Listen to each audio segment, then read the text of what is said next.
Well, no one wants to hear a cancer diagnosis, especially not for their 3-year-old child. But that's the situation 1 month ago for a Monroe County family. Now their community is covering them with love and support. At the same time, this situation is helping to spread awareness about one of the most common forms of childhood cancer. Now, we do need to mention this story is personal for us here at 41 NBC. That's because our managing editor and producer, Colton Poulnott's family, is fighting this cancer battle. It's a story only on 41 NBC. It's unbearable. It's like your worst nightmare. You're living your worst nightmare. However, Clay and Rachel Poulnott are bearing it, and it feels like all of Monroe County is there to support them. I know a lot of people want to help because they're one of ours. This family is fighting cancer, lymphoblastic lymphoma, one of the most common forms of childhood cancer. It affects the cells of the immune system and can spread throughout the body. I prayed a lot. He gave me a lot of comfort and a lot of peace. The cancer diagnosis came days before their son Colton's 4th birthday. Clay and Rachel were concerned about his breathing. The Poulnotts say doctors treated Colton for an upper respiratory infection, but when the steroids wore off, he still struggled to breathe. It's in his throat. Yeah. You know, just there's something else there. X-rays and CT scans proved this dad was right.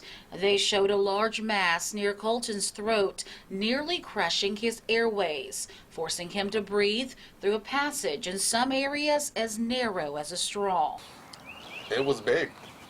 Doctors rushed Colton by ambulance to Children's Healthcare of Atlanta Eggleston Hospital. Before I even got off the elevator, all these doctors and nurses greeted me there, already knew what was going on, and it was so overwhelming. Colton was placed in the intensive care unit Monday. By Wednesday, he needed oxygen to breathe. If we didn't do anything for whatever reason why, if something they took longer at the hospital, I don't know if he would have lived another 2 days, because it was growing that fast. The toddler also tested positive for COVID-19. On top of that, a biopsy revealed his mass was cancer.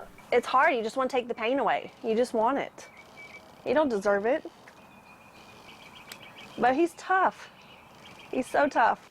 Dr. Frank KELLER treats Colton at Eggleston. He says only 4 to 5 out of 100,000 U.S. children will get lymphoblastic lymphoma. It's unknown what causes it, but it usually appears as a mass, most likely in the chest area. Symptoms include a cough or shortness of breath, and it's sometimes passed off as asthma. It's probably a good idea to go ahead and do a chest x-ray just to make sure that it's something other than asthma. Because this is something that easily is visible on a chest x-ray. And Dr. KELLER says it's good Colton's condition was caught in time. As it gets bigger, it can create more and more of a life-threatening situation because those are important structures like your breathing tubes and your heart and blood vessels. After 5 days in ICU, Colton was moved to the cancer floor of the hospital.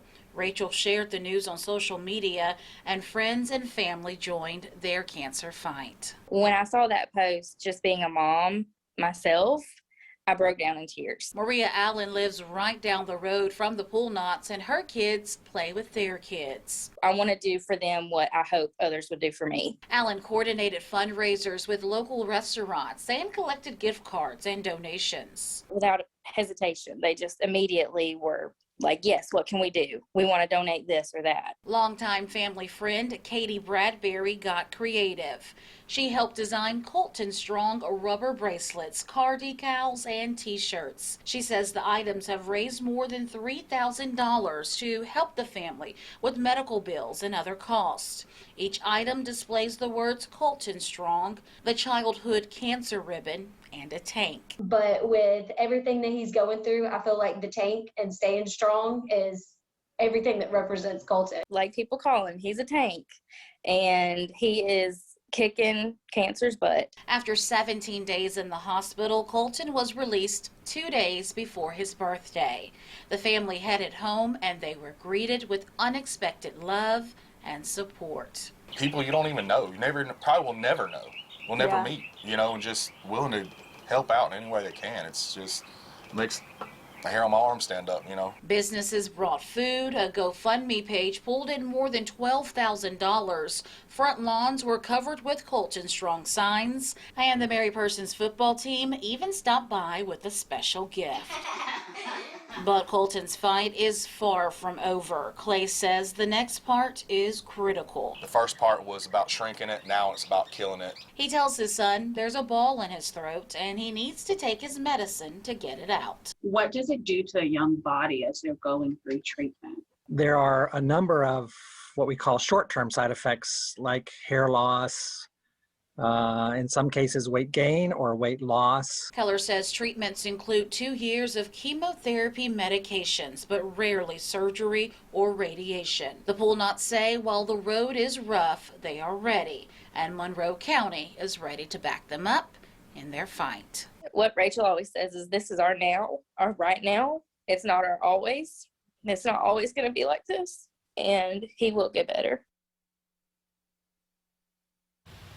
Now, the Poulnott family says Colton will undergo 2 years of treatment, and his second and more intense round of chemo starts next week. Dr. Keller says most children are cured of this form of cancer and go on to live long lives. It usually affects older kids or teens, and boys more so than girls. I also asked Dr. Keller what causes lymphoblastic lymphoma, and he says it's not hereditary, and so far studies cannot link it to something environmental.